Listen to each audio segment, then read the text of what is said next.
Good morning all of you. तो बच्चे, आज का पाठ है प्रेरणा के पुष्प। प्रेरणा के पुष्प लेखक मंडल हैं। इस पाठ के रचयिता हैं लेखक मंडल। इस पाठ में यह बात कहा गया है कि वास्तव में हमारे जीवन में कोई ना कोई ऐसी घटना होता है जिससे हमें प्रेरणा मिलता है, जिससे हमें कुछ ना कुछ सीखने को मिलता है और उस प्रेरणा के आधार पर हमारे जीवन में बहुत कुछ परिवर्तन होता है, बहुत कुछ बदल जाता है। तो उसी प्रकार से एक बूढ़ा आदमी जो है, जिसके बाल सफ़ेद हो गए थे, और वह बूढ़ा आदमी जो है ज़मीन पर मिट्टी खोद रहा था और मिट्टी खोद कर उसमें एक पौधा लगा रहा था। तो एक छोटा सा बालक जो है पूछता है, उससे पूछने लगता है कि बाबा आप ये क्या कर रहे हैं। क्योंकि बूढ़ा व्यक्ति काम कर रहा है तो उस बच्चे को आश्चर्य लगता है, और आश्चर्य लगने के कारण वह बालक जो है उस बूढ़े व्यक्ति से पूछता है कि बाबा आप क्या कर रहे हैं। तो वह बूढ़ा व्यक्ति बताने लगता है, आम का पौधा लगा रहा हूँ, आम का पौधा रोप रहा हूँ। तो उस बच्चे के मन में बात आता है कि ये तो इतना बूढ़े हो गए हैं, इनके बाल सफ़ेद हो गए हैं, अभी ये आम के पौधा लगा रहा है तो इसका फल कहाँ खा पाएगा ये, है ना। तो इसलिए वह बालक जो उस बूढ़े व्यक्ति से कहने लगता है, उस बुजुर्ग से कहने लगता है कि इसके फल कब खाओगे बाबा आप, है ना, क्योंकि इसे बड़े होने में बहुत समय लगेगा। तो वह बूढ़ा व्यक्ति जो है जवाब देने लगता है, वह वृद्ध व्यक्ति जो है जवाब देने लगता है कि ठीक है, मैं फल नहीं खा सकता तो क्या हुआ, मेरे बेटे तुम तो खा सकोगे इसके फल जो हैं, है ना। मेरे तुम्हारे नाती पोते खा पाएंगे, मैं नहीं खा सका तो क्या हुआ, ठीक है, तुम खा लोगे, नाती पोते खा लेंगे। और यह भी बात कहने लगता है, देखो वह आम का पेड़ जो है, अमराई जो है, मेरे दादा ने लगाए थे, ठीक है, और उसके फल मैंने खाए हैं। मैं यह आम का पौधा लगा रहा हूँ और इसके फल जो है मेरे नाती पोते खाएंगे, तुम खाओगे, तुम्हारे बाल बच्चे खाएंगे।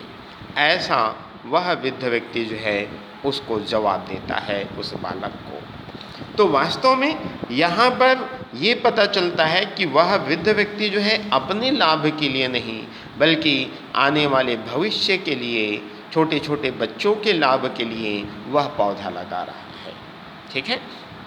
वैसे ही एक वृद्ध महिला जो है रेलगाड़ी में सफ़र कर रही थी, और सफ़र करते हुए खिड़की के पास बैठकर बीच बीच में अपनी मुट्ठी से कुछ निकालती थी और बाहर फेंका करती थी। अब जब बाहर फेंका करती थी तो बगल में बैठा हुआ एक यात्री जो है देखता है, और देखते हुए उससे पूछने लगता है कि ये क्या कर रहे हैं आप, आखिर आप जो है क्या फेंक रही हैं। तो वह महिला जो है जवाब देती है कि ये सुंदर सुंदर फूल और फलों के बीज हैं। मैं इस उम्मीद से, इस आशा और विश्वास से इसे बाहर फेंक रही हूँ, खिड़की के बाहर फेंक रही हूँ कि इनमें से दो चार भी अगर अंकुरित हो गए, दो चार भी अगर जड़ पकड़ लिए और वो पौधा जो है वृक्ष में परिवर्तित हो गया, तो निश्चित रूप से इधर से गुजरने वाले लोगों को कुछ न कुछ लाभ होगा, कुछ न कुछ फ़ायदा होगा। ऐसा सोचकर यह मैं खिड़की के बाहर फेंक रही हूँ, ऐसा उन्होंने जवाब दिया। वास्तव में यहाँ पर ये पता चलता है कि वह महिला यह भी जब कहती है कि पता नहीं इस रास्ते से मैं कभी गुज़र पाऊँ या ना गुज़रूँ, इसलिए क्यों ना मैं इस अवसर का उपयोग कर लूँ, ठीक है। और वह महिला भी वो बीज जो है अपने फ़ायदे के लिए नहीं फेंकती है, बल्कि उधर से और कोई अन्य गुजरेंगे, अन्य लोग उस मार्ग से गुजरेंगे तो उन्हें उस फल फूल का कोई ना कोई लाभ होगा, अच्छे खुशबू मिलेंगे, ठीक है, अच्छे फल मिलेंगे, छाया मिलेगा, हवा मिलेगा। ऐसे उम्मीद के साथ, विश्वास के साथ वह जो है बीज फेंक रही थी। और इसी प्रकार से अमेरिका के एक वैज्ञानिक बेंजामिन फ्रैंकलिन के बारे में एक अनुकरणीय बात जो है सुनने को मिलता है, जानने को मिलता है। उनके पास एक गरीब विद्यार्थी जो है मदद मांगने के लिए आए। अब जब मदद मांगने के लिए आया तो उसे उन्होंने $20 दिए। अब जब $20 दिए तो वह यह छोटी सी रकम देकर वो भूल गया। जो महान लोग होते हैं वह ऐसे छोटे मोटे दान करते हैं और सहजता के साथ भूल जाते हैं। ये उनके बड़प्पन है, ये उनके बड़प्पन का स्वभाव है। ठीक है, तो वैसे वह रकम की मदद करने के बाद वह भूल गई और भूलने के बाद उसे वह विद्यार्थी जो है जब बड़ा हुआ और बड़ा होकर वह रकम जो है लौटाने के लिए आया और कहा कि आपने मुझे ये रकम दिए थे, वो आज मैं लौटाने आया हूँ।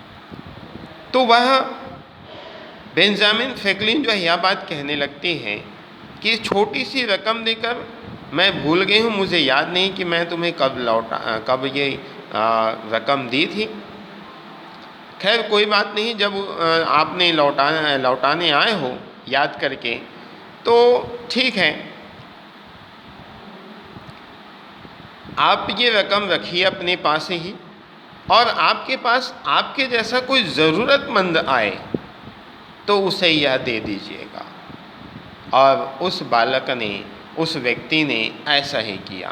कहते हैं कि आज भी वह रुपए जो है अमेरिका में, वह रकम जो है अमेरिका में ज़रूरतमंदों के हाथों में घूम रही है, ऐसा कहा जाता है। तो वास्तव में ये प्रेरणा है, इससे हमें प्रेरणा मिलता है। लोगों की सहायता करनी चाहिए, हमें लोगों की सहयोग करनी चाहिए, ये भावना का विकास होता है। ठीक है, तो आज के लिए इतना ही। धन्यवाद।